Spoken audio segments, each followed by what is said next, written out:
When they first came in, they're pissed and angry, you know, spitting and whatever. Not all of them liked me when they first got here, I can tell you that. I have this rule that I kind of put out to all the staff and the students when I first meet them, is we have what we call the Golden 72. And it's 72 hours for the child to get acclimated into Ascent, for them to get to know us, and for us to get to know them. So when a student first comes in, we just we go over the rules with them. These are the expectations. They start out nervous because they don't know what's going to happen. There's a lot of anxiety and nervousness about the unknown. It takes a couple days before it kicks in, you know, and you really, you know, get the point that you really messed up and you really ended up, you know, in a program. And a lot of that will come once the child has said, you know what, it doesn't matter that my mom and dad are divorced. I chose and I'm responsible for running away or using drugs, you know, and really having them be responsible for their behaviors. If you come into the base camp, you'll see and you'll experience, and we have kids in different phases of the program that provide leadership and models for other students. These peers welcome, challenge, confront, hold accountable, love them. These groups become families. They're brought into that process through the other peers. Peers will listen to peers more than they'll listen to adults. Forget the Opera House, forget the fish market. Just a short drive from Sydney, this is the real landmark. Harry's Cafe de Wheels. For decades, it served signature pies and peas along the naval dockyard in the town of Woolloomooloo. Just for fun, I'd like to say that one more time. Woolloomooloo. For such a modest place, Harry's inspires a remarkable reverence. People have gotten married here, and one food writer called Harry's a national culinary treasure. So let's find out what draws such culinary raves. Harry's has been an institution in Sydney since the 1930s. We're going to find out all about Harry's de Wheels. Hi, Bob. Morning, Rick. How you doing? Good, thank you. You're going to show us the very most famous dish in Sydney here, the tiger. The tiger. What is a tiger? A tiger is a lean beef pie with mushy mashed potato, mushy peas, and gravy. You eat these yourself? I certainly do. Well, this is wonderful. Here we go. The tiger from Harry de Wheels in Sydney. Good on you. Hi everybody, it's George here in the Pacific Northwest. This is a pretty typical day in Seattle, and that's a typical Seattle house right behind me. But then all of a sudden, what makes a person look at the front of their house and say, needs hubcaps? What's with that house? Yeah. There are lots of clues that this woodsy-looking craftsman and its detached studios are anything but ordinary. Take this herd of horses galloping through the front yard. Or the gnome garden party. I think everybody owns a headless statue. The only thing that does make sense in this land of coffee is this giant coffee cup.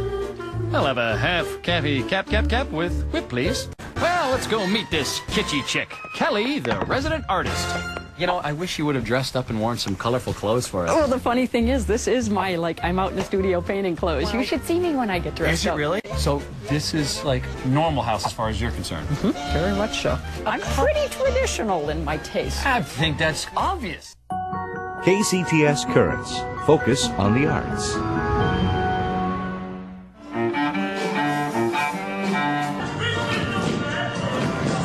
I believe I can fly. Just do it. Bow down, bow up. That's it.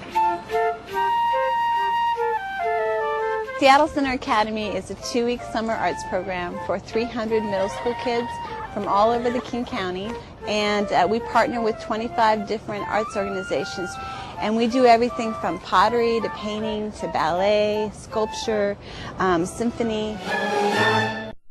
Get ready for a culinary trip through Australia that's not available on any tour package, including a winery, a butcher shop within a restaurant, a sheep farm, a resort in a rainforest, and the unlikely place where the rich and famous go for these goodies.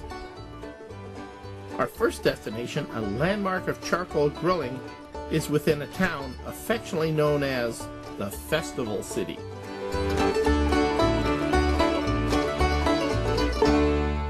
We're in Adelaide in South Australia. This statue honors Colonel William Light. He pointed the way for the city to be built. Of course, we have another theory. We think he was hungry, and he was pointing to the nearest barbecue.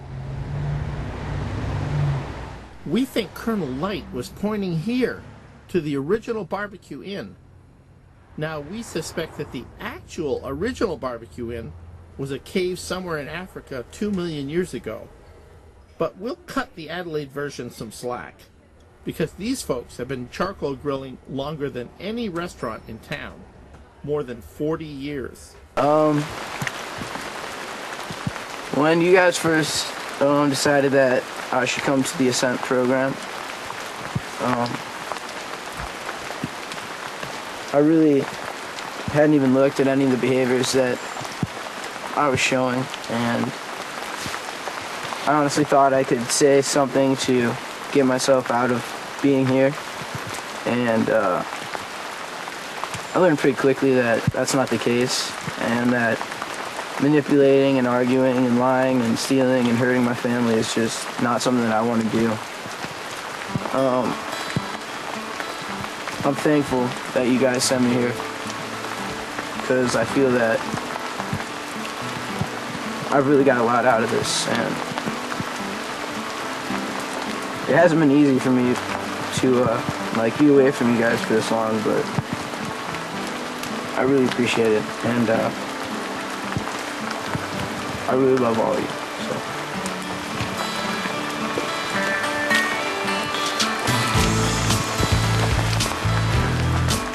My heart goes out to parents who are beginning this process, because for my husband and I, it was one of the most difficult processes that we had to go through.